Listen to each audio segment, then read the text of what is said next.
The wind is picking up, the waves are picking up here as well. And police aren't releasing many details of what happened inside. Can we ask you some questions about the school? I saw canines going into this building back here. I also saw crime scene techs going in there with some camera equipment. All lanes open here on Highway 17 bypass. And you'll also hear from a man who said he was living in this hotel when that fire started. The new cameras would be able to see children sitting here in the front as well as here in the middle. I've seen several Horry County PD officers as well as investigators going into these woods. So if they're not in zone A or B, they have not been asked to evacuate. We've seen several along Barefoot Landing. These trees have completely uprooted. Most of Front Street is okay, but this dip down here, kind of near Broad Street, has a lot of water. And if someone used a drone without permission, they could face serious consequences. Those brine trucks will be out, and even some trucks with pure salt just in case. Stay-at-home mom Abby Edwards has her hands full. On top of taking care of 4 kids, Edwards is deaf. If there was a fire or some kind of emergency, I would have to text someone to call 911 for me. A scary situation she's experienced. I had to do that when my daughter was 6 months old, and it was a very scary situation. When her daughter needed to get to the hospital, Edwards had to text her mom to call 911. And I never want to have to do that again. Which is why she's glad Horry County is working to get a Text 911 feature.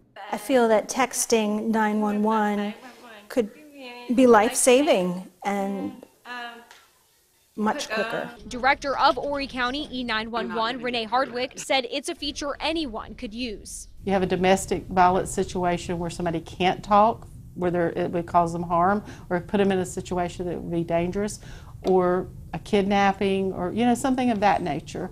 We want to be able to help people. Hardwick said it will take time to replace the 911 system. Anything we do, if we save one life, then it's worth all the energy and the money we've spent to do it. Edwards said it will give her peace of mind when she's home alone with the kids. So texting 911 would give me that same direct access to 911 that everyone else has. In the heart of downtown Nichols, there are no people and most businesses are still closed. It looks so pitiful. But just up the road, there's something to celebrate. 1, 2, 3. Carolyn Boykin was able to come home for the first time since her house was destroyed last October. It was really devastating. It changed my life completely. But good come out of it. She's called Nichols home her entire life. And my mother lived here, my grandmother lived here. And it's just home. I love it. I love it in Nichols. It's a great town. Everybody's wonderful. And I'm just so thankful. Boykin worked with Carolyn Johnson from Palmetto Disaster Recovery. God sent her to me. She was an angel. Listen, you don't even understand how happy I am because Ms. Boykin is a very deserving client. Johnson said it took several months to get the home completed. We advocated for her to get her back in her home, worked with some nonprofit groups as well as the city of Nichols who use funds from various sources to assist Ms. Boykin in getting back into her home. She said this is one example of the town making a comeback. It's definitely going to be a process, but we are earnestly trying. And Boykin's ready to get back to enjoying the simpler things in life. I'm happy. I'm excited. A lot of the roads leading up to Folly Road are clear, but when you turn the corner here, this is what you see. Some trucks were able to get through. You never anticipate something like this. But most people on Folly Road are using boats to get around. Some of the people have been here for 10 or 20 years and have never seen water like this. David Quanti has lived on Folly Road for 9 years. You don't know how high it's going to go, and you don't know where to put things and what to try to save, and it's just crazy. He said this is worse than the flooding last October. Most of the people have gotten water into their homes that have never had water inside before. And the worst part is, it's still rising. Randall Blaylock and his wife Janet live on the end of Folly Road. That's where I live, in that white house right there. The house is full of several feet of water. That is pretty close to one of the deepest points. What you see is all the way up to the mailboxes. He said last year the water barely got into his garage. Everything front and back was flooded, but it never got inside. But this time it's a lot higher. Several people who live here have evacuated, but others are trying to save what they can while they can. Trying to get up everything as far up out of the water as you can, and then the water rises up and gets things anyway. The waterway is supposed to peak within the next day. Several of those houses are flooded. But it will be a long time before the water levels get back to normal. It's just, you know, it's sort of overwhelming, I guess is probably the word to use.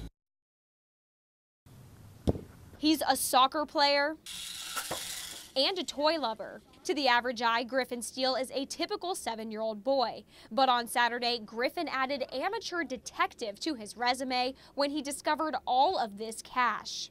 I didn't really know at all what I thought. Griffin and his father Shane stopped at a gas station to put some air in their tires. And I got thirsty, so we went to the store, but before we went in, I found this $20 bill, and it had this red dye on it, and this red stuff on it. Griff picked it up and handed it to me, but the side of it was red, and it looked, I don't know, it was just odd. But it wasn't just one $20 bill. I had some wrapping from my Gatorade bottle, so I went to the trash can, and I threw it in, and there was tons of money with red dye on it. And he goes, "Dad, this whole trash can's full of money."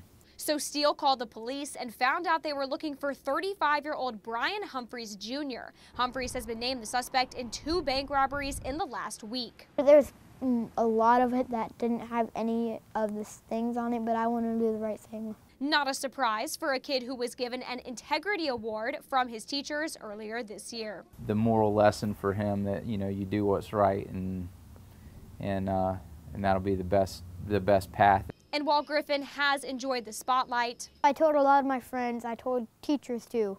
He can now go back to being that typical 7-year-old. Hey.